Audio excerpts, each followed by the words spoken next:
गंजवासौदा में लोक अदालत में दो बिखरते परिवारों को फिर से जोड़ा गया। लंबे समय से चल रहे विवादों के बाद दोनों दंपतियों ने आपसी सहमति के साथ रहने का फैसला लिया। पहला मामला कंचन रैकवार और उनके पति मिथिलेश का था। दोनों के बीच काफी समय से विवाद चल रहा था। वे अलग अलग रह रहे थे। कंचन ने हिंदू मैरिज एक्ट के तहत द्वितीय जिला न्यायाधीश हरप्रसाद वंशकार की अदालत में मामला दायर किया था।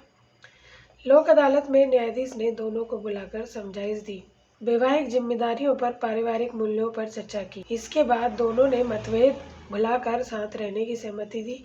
सुलह के बाद दोनों ने एक दूसरे को पुष्पमाला पहनाकर समझौते की औपचारिकता पूरी की।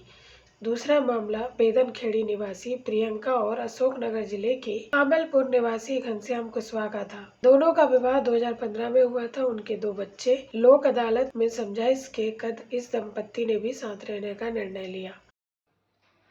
सर, आज वर्ष की अंतिम लोक अदालत है, उसमें क्या निर्णय हुए हैं उसके बारे में आप बता सकते। जैसे कि आप सभी को विदित है, माननीय नालसा, सालसा और डालसा जो विधिक सेवा समिति से संबंधित संस्थाएं हैं, उनमें माननीय उच्च न्यायालय एवं माननीय प्रधान जिला एवं सत्र न्यायाधीश महोदय श्री शेख सलीम साहब के मार्गदर्शन में यह लोक अदालत का आयोजन गंजवासौदा में भी किया गया, जिसमें लगभग सभी न्यायालयों को मिलाकर के 300 नियमित प्रकरण जो न्यायालय में विचाराधीन थे, जिसमें मोटर दावा दुर्घटना, 138 पराक्रम विलेख अधिनियम, मारपीट से संबंधित जो राजीनामा योग्य प्रकरण थे, उन सभी का निराकरण किया गया और मोटर दुर्घटना दावा प्रकरणों में लगभग 64 लाख रुपए का अवार्ड भी पारित किया गया। इसी प्रकार पी लिटिगेशन के मामले जो नगर पालिका से संबंधित, बैंकों से संबंधित व बिजली से संबंधित हैं, उनमें भी लगभग 45 लाख से ऊपर की राशि वसूल की गई और लगभग 550 प्रकरणों का प्री लिटिगेशन मामलों का निराकरण किया गया। आज की इस लोक अदालत में जैसा कि आपको विदित है कि यह वर्ष का अंतिम लोक अदालत था, सभी ने बढ़ चढ़ कर हिस्सा लिया।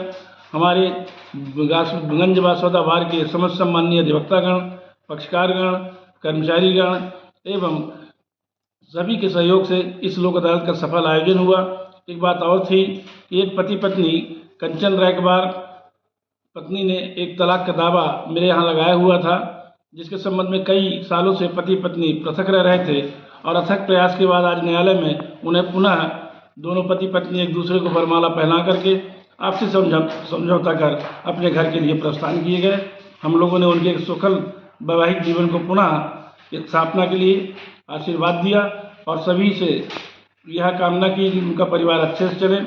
और जिन कर्मचारी अधिवक्ताओं ने प्रत्यक्ष या अप्रत्यक्ष रूप से इस लोक अदालत को सफल बनाने में सहयोग किया है, हम सब उनका मैं अध्यक्ष होने के नाते आभारी हूँ और सबका आभार व्यक्त करता हूँ। धन्यवाद।